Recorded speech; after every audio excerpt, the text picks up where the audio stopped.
you can usually get a general vibe of how it went out there. The ball security still wasn't there. That's something we've been preaching. We still need to do better at that. But overall, the execution of the offense, the physicality, the finish, it seemed like it was there. Is this the best it's felt since training camp started? I would say so. One thing, we have a really good defense that we practice against, so, the yards are going to be tough to come by. And then you get a new opponent, and just with the way that we practice and the tempo that we practice at, we play that way, so when we get in games, it's harder for other people to keep up. And I think that pays dividends. It's hard on you as a player. You got to recover. You got to take care of yourself. But when it goes to playing against other teams, I think it pays dividends. All right, man. So everything that you're reading, and by the time you see this video, there's going to be a lot more that come out, is that the Lions dominated the joint practices for Miami. Now, for people who don't understand, the Lions don't play their important starters in preseason. So these inner practices or these joint practices they do with other teams, which they will be playing Miami pretty soon, this is how they stay sharper. This is how they prepare for the season. Now, a lot of it is situational football, red zone or goal line offense or, goal line defense or whatever it may be. A lot of it is just, they scrimmage versus each other, but it's situational football, scrimmages here and there. It's basically like taking a clip from a podcast or from a movie and showing the clips. You know what I'm saying? Have you ever seen a movie where the previews, or you see a podcast, you see the clips, and they may say some might sound outrageous, but when you see the clip in the totality, it's different. Same thing here. Yes, you can, situational football, you can say red zone offense, goal line offense, defense, or we gonna practice running the field, or 50-yard line offense and defense. Yeah, but you got to put it all together.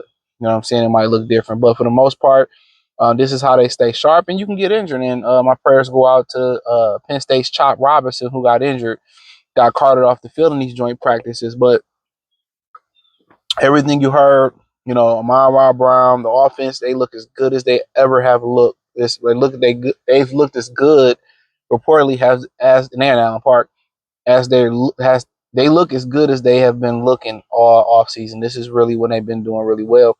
And a lot of people are making a correlation that how good they look is just a testament, or how they struggled this offseason is a testament to the defense. How good the defense is going to be. But I take that with a grain of salt, because when I played football, and from my experiences, it was always the defenses that came together first in camp, especially when you start talking about pad play. Without T-shirts and shorts, yes, the offense is going to win one-on-ones, and it's not real football. You know what I'm saying? But it just helps build camaraderie and stuff like that. But when you put them pads on, the defense always gel first. Usually, the defense is always the ones that gel. That's a fact. The defense is always the one that gels.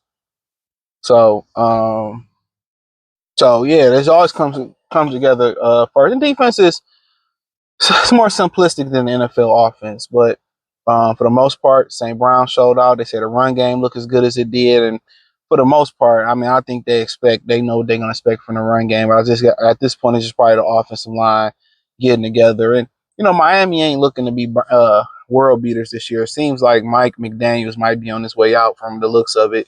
There's just a lot going on. I think Brad Holmes looks smarter by tying himself to Jared Goff.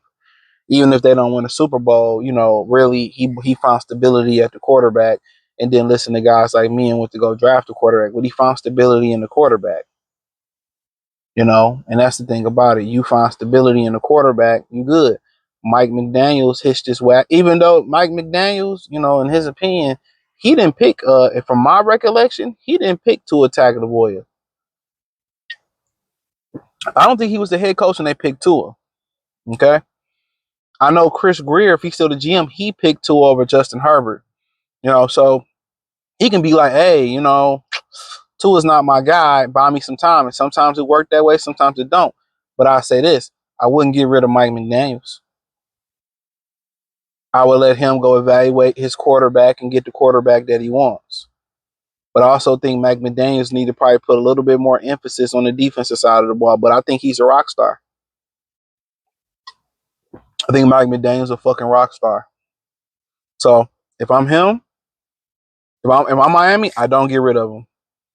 I say, look here, man, let's go find a quarterback. Did you look at that conference there? You going to New England? You going to Buffalo? You going to New York? At least three trips once a year. It's cold as fuck. Like it or not, you need a quarterback that can stand up in the cold. And Tua, you talking about quarterbacks that play in the cold. A lot of times, you got to be able to whip it.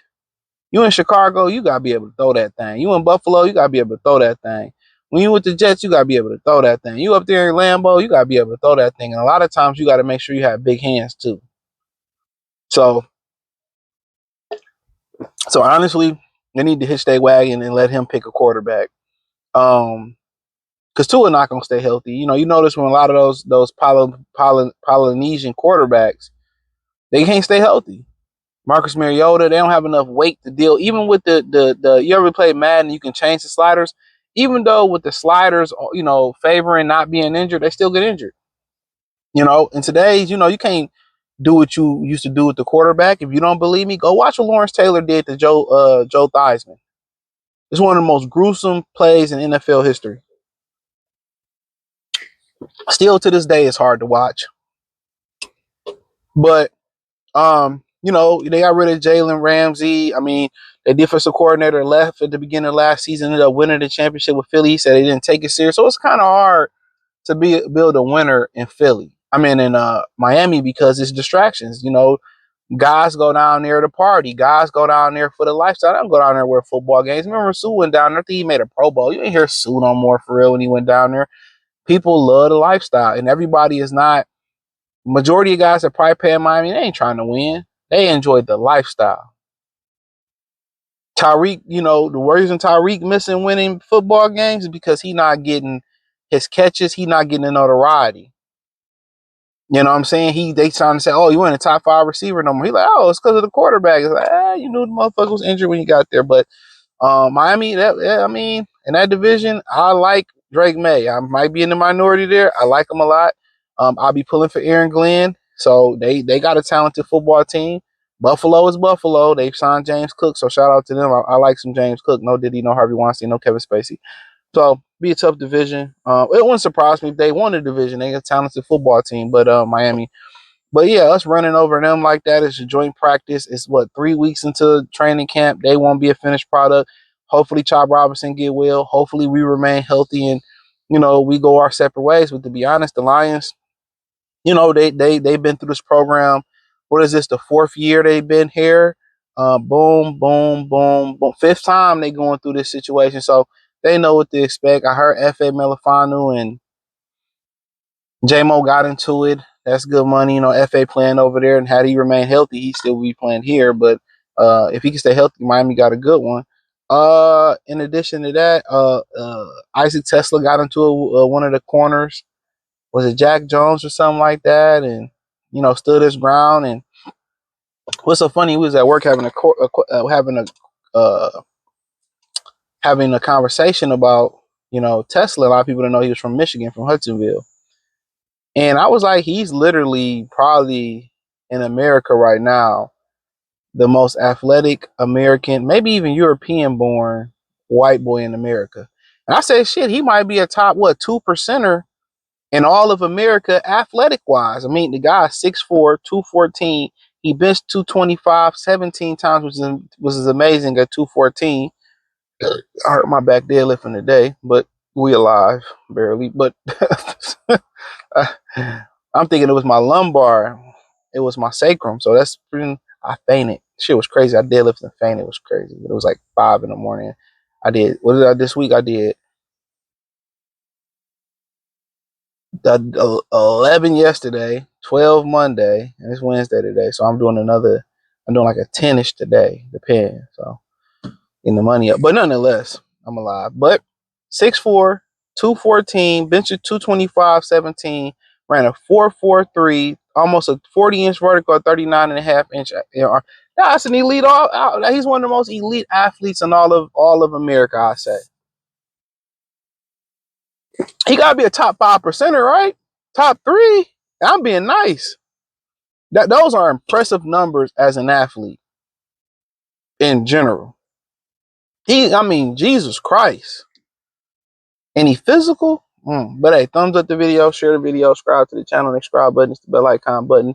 Hit all notifications, increase your chance, get notifications. We go live or drop video. Hit the link in the description, the link tree. The first one you can find me on X, Instagram, Cash App, Venmo, PayPal, Facebook, the whole nine. Back posting on Facebook. You're monetized on Facebook. I'm like, I don't really care, but I'm gonna start posting stuff on there. I have. Peace.